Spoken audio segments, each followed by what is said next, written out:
ভারতের আপত্তি উপেক্ষা করেই নিজ দেশে চ্যাম্পিয়ন্স ট্রফি আয়োজন করতে চায় পাকিস্তান। ভারতের ম্যাচ রেখেই আইসিসির কাছে চ্যাম্পিয়ন্স ট্রফির খসড়া সূচি জমা দিয়েছে পিসিবি। ক্রিকইনফোর দাবি, প্রস্তাবিত সূচিতে লাহোর, করাচি ও রাওয়ালপিন্ডিতে চ্যাম্পিয়ন্স ট্রফির ম্যাচ আয়োজন করতে চায় পাকিস্তান। সবশেষ 1996 সালে ভারত শ্রীলঙ্কার সাথে মিলে ওয়ানডে বিশ্বকাপ আয়োজন করেছিল পাকিস্তান। তারপর নিরাপত্তা শঙ্কায় দেশটিতে বাধাগ্রস্ত হয় ক্রিকেট। 2009 সালে শ্রীলঙ্কা টিম বাসে সন্ত্রাসী হামলার পর আন্তর্জাতিক ক্রিকেট থেকে কার্যত নির্বাসনে ছিল পাকিস্তান। সাম্প্রতিক সময়ে বেশ কিছু সিরিজ হলেও হয়নি কোনো আন্তর্জাতিক টুর্নামেন্ট। এবার 2025 চ্যাম্পিয়ন্স ট্রফি আয়োজন করতে পারলে 30 বছর পর কোনো আইসিসি ইভেন্ট হবে দেশটিতে।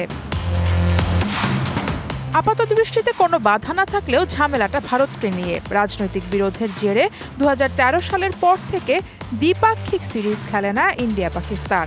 আর ভারত শেষ পাকিস্তান গিয়েছিল 15 বছর আগে। গত এশিয়া কাপ পাকিস্তানে হবার কথা থাকলেও ভারতের আপত্তিতেই সেটা শেষ পর্যন্ত হয়েছে হাইব্রিড মডেলে।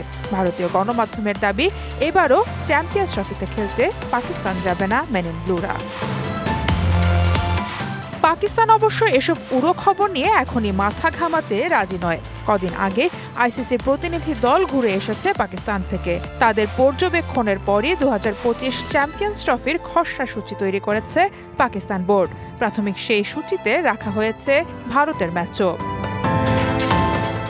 খসড়া সূচি অনুযায়ী 8 দলের অংশগ্রহণে এই টুর্নামেন্ট পাকিস্তান আয়োজন করতে চায় ফেব্রুয়ারির যে কোনো 2 সপ্তাহে। আর ভেন্যু হিসেবে পাঠানো হয়েছে লাহোর, করাচি আর রাওয়ালপিন্ডির নাম। তবে এ সবই এখনো আছে কাগজে কলমে। জুলাইয়ে আইসিসির পরবর্তী বার্ষিক সভায় জানা যাবে ইন্ডিয়ার অবস্থান। সারা মাহবুব, ডিবিসি নিউজ ডেস্ক।